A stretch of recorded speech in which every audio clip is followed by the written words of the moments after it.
So good afternoon, everyone. I guess I'm the last speaker of this session, at least. And I will be presenting the NEWMEDS, which is the acronym for Novel Methods Leading to New Medications in Depression and Schizophrenia.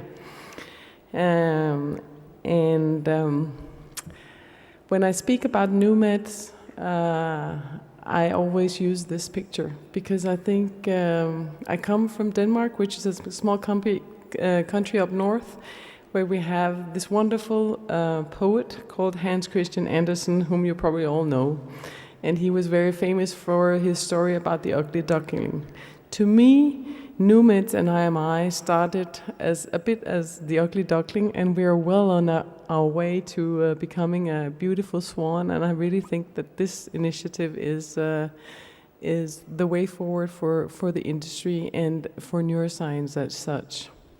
Where we are, whether we're closer to the ugly duckling or whether we are closer to the swan, I'll let you decide for yourself. But I think this is a very nice picture of the IMI project. So who are the key contacts of NEWMEDS? Well, I am the coordinator of NEWMEDS. I work for Lundbeck, which is a pharmaceutical company that specializes in CNS diseases.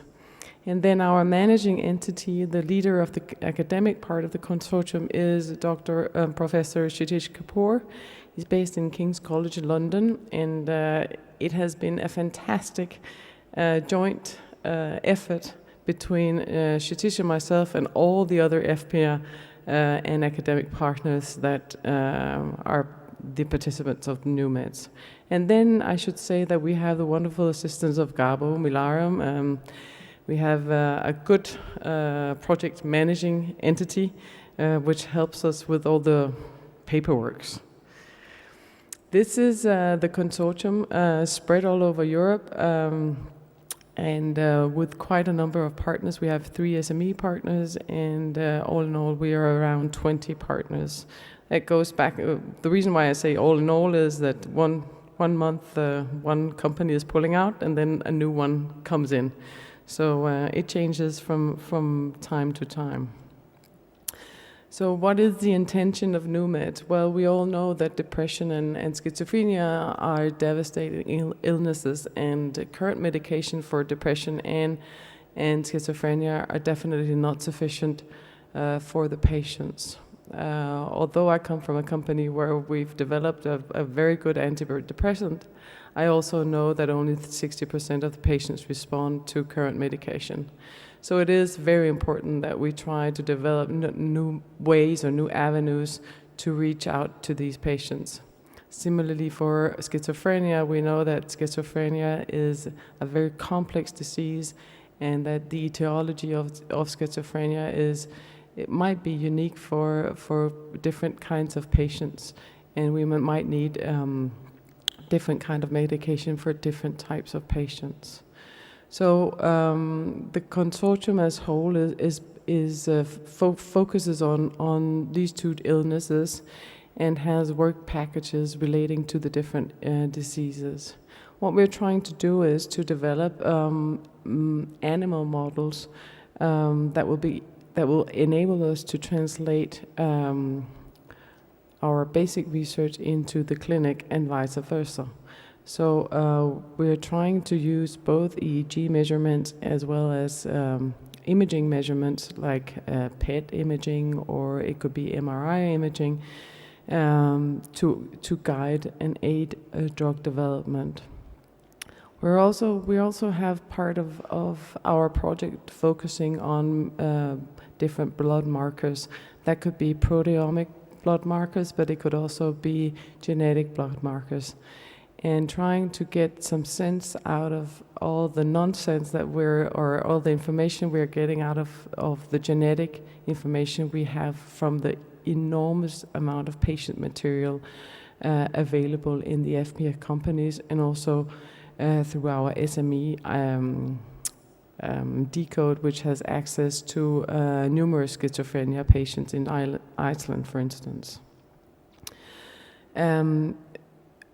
besides doing basic science and animal models and trying to find novel pathways and novel targets, we're also trying to look into the clinic, whether we can make clinical trials even faster, more clever, and whether we can standardize some of the protocols that we currently have in the clinic, so that we understand the signals better and thereby get a faster response and make shorter trials with fewer patients. We've divided our project into sort of 3 clusters, namely the cluster focusing very much on system-based animal models, where we are trying to understand the underlying biology and then trying to make animal models that we can translate into the clinic. Then we're trying to develop some tools that will enable our clinical trials better. So, for instance, we're trying to do fMRI-based models, and we'll try to do the same models in humans as well in rats or rodents. With PET imaging, we're developing different, FPR companies have provided a number of different tools, and we are trying to find the underlying neurochemistry and what we can learn from that. One thing is doing the studies.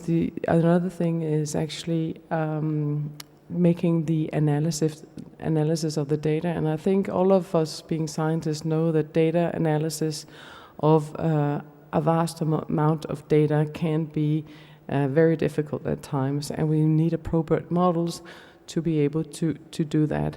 So we have a work package focusing on that. And then to the patient stratification, the cluster C, where we're focusing on pharmacogenetics and genetics as such, as a pathway or as a way into novel pathways that will give us ideas to novel targets. And again, translational proteomic markers that will guide our clinical trials.